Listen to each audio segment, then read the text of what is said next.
terkait dengan keinginan Ketua Umum PDI Perjuangan Megawati Soekarnoputri untuk menjadi amicus curiae atau sahabat pengadilan di Mahkamah Konstitusi dan kesimpulan yang diajukan setiap pihak, terutama dalam hal ini dari tim hukum calon presiden ke Mahkamah Konstitusi. Kita akan diskusikan bersama dengan dosen Fakultas Hukum Hamid Awaludin. Pak Hamid, selamat sore Pak. Selamat sore, apa kabar? Terima kasih sebelumnya sudah hadir bersama kami. Alhamdulillah sehat selalu untuk Anda juga dan kita semua.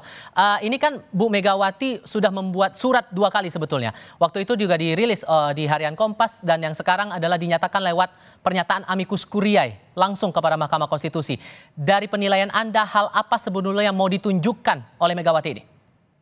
Pertama, kita harus pertanyakan dulu. Status Ibu Mega itu legitimate atau tidak?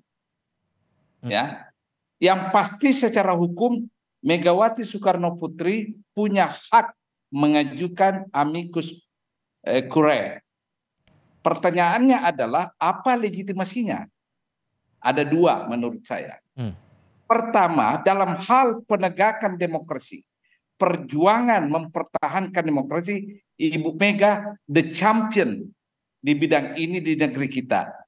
Berjuang sejak zaman Orde Lama, kemudian berjuang reformasi, dan sampai sekarang. Berarti ada legitimasi, ada jejak yang dimiliki. Yang kedua, yang dipersoalkan dengan amicus curiae ini adalah proses pemilihan presiden 2024. Lagi-lagi Megawati memiliki legitimasi yang sangat kuat di sini. Kenapa? Ingat sejarahnya. Pada tahun 2024, beliau itu masih presiden, incumbent. Pemilihan presiden dilakukan. Pertama kali pemilihan langsung. Ibu Mega punya jejak tidak pernah mengintervensi, tidak pernah cawe-cawe, dan tidak pernah mau mengatur pemilihan presiden 2024.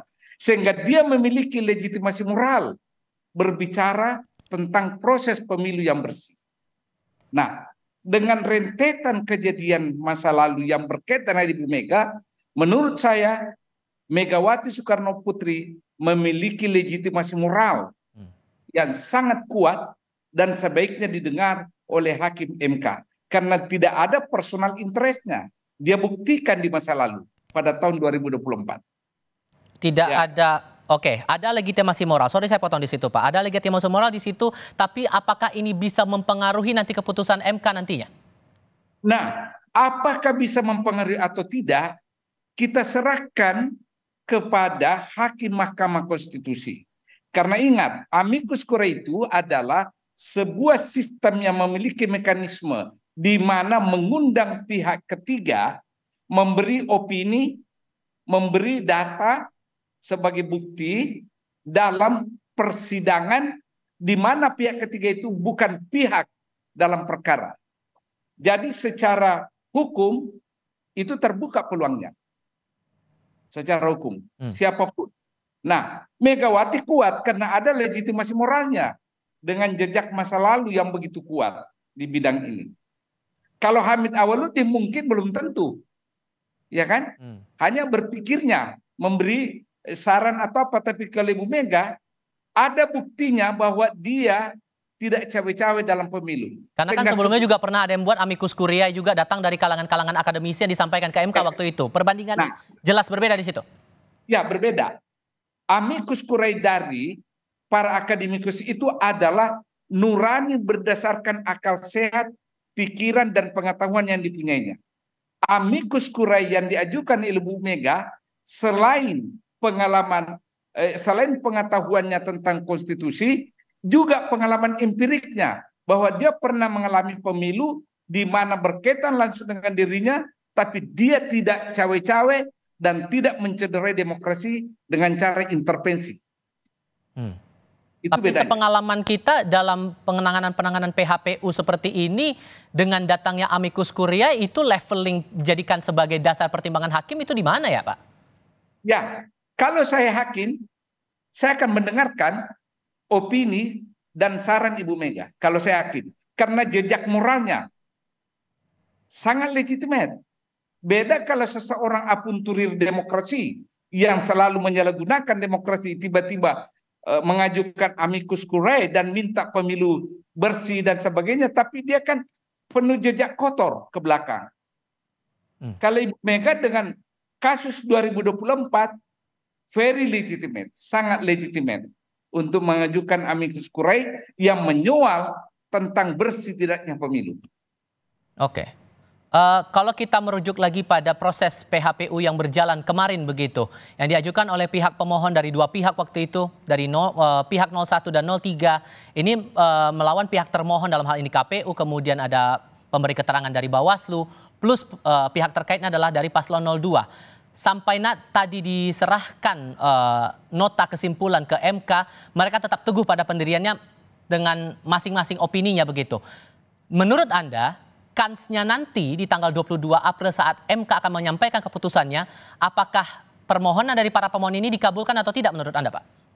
Menurut saya, dan kalau saya hakim MK, saya akan meluluskan permohonan itu. Dasarnya?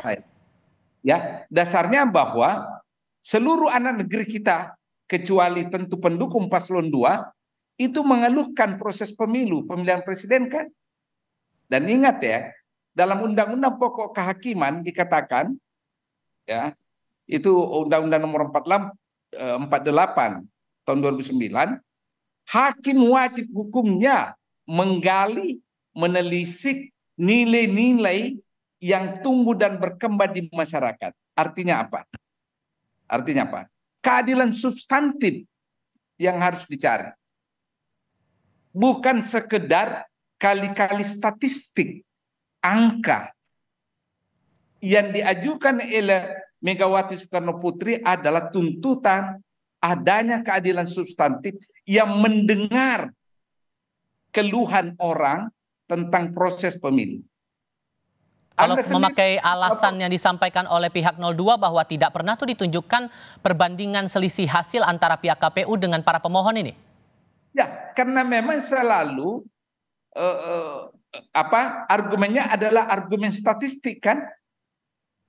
Iya kan? Yang didasarkan dari aturan dari undang-undang juga begitu, Pak? Oh, jangan. Ada presiden hukum tahun 2008. Disitulah munculnya istilah TMC kan? TMS. Terstruktur, TSM, sistematik dan masif. Ada beberapa pemilihan kepala daerah dibatalkan dan pemilu ulang. Jadi ada presiden hukum di sini. Itu dimulai tahun 2008. Jadi tidak benar bahwa MK tidak boleh mengadili proses pemilu, tapi hasil pemilu, hasil perhitungan. Itu tidak benar. Ada presiden hukumnya. Kalau kemudian permintaan mereka meminta sampai pemilu ulang, masih mungkin tidak meminta pemilu ulang itu? Ya, sekali lagi Bu, saya tidak mau mengada-ada, mengintervensi, biarkan Mahkamah Konstitusi memutuskan. Kalau Mahkamah Konstitusi mengatakan pemilu ulang, ya kita harus tunduk pada pemilu ulang. Kalau Mahkamah Konstitusi memutuskan lain, ya kita juga tunduk. Kita serahkan kepada para hakim yang terdiri atas 8 orang berjubah hitam. Hanya 8, bukan 9 ya. Karena satu lagi juga dilarang untuk ikut terlibat dalam PHPU ini ya Pak ya? Ya. Oke. Maka pesan apa? Singkat saja Pak. Pesan apa yang ingin Anda sampaikan kepada para hakim ini untuk putusannya nanti tanggal 22? Saya hanya mau menyetir pesannya Ibu Mega. Ya. Kembalikan kepercayaan publik terhadap MK dengan menyetir, habis gelap terbitlah terang. Harapan kita semua dan Oke, kita akan tunggu nanti di tanggal 22 April saat para hakim ini akan menyampaikan keputusannya. Pak Hamid Awaludin, terima kasih banyak sudah berbagi perspektif bersama kami kali ini. Sehat selalu untuk Anda Pak, selamat sore. Terima kasih.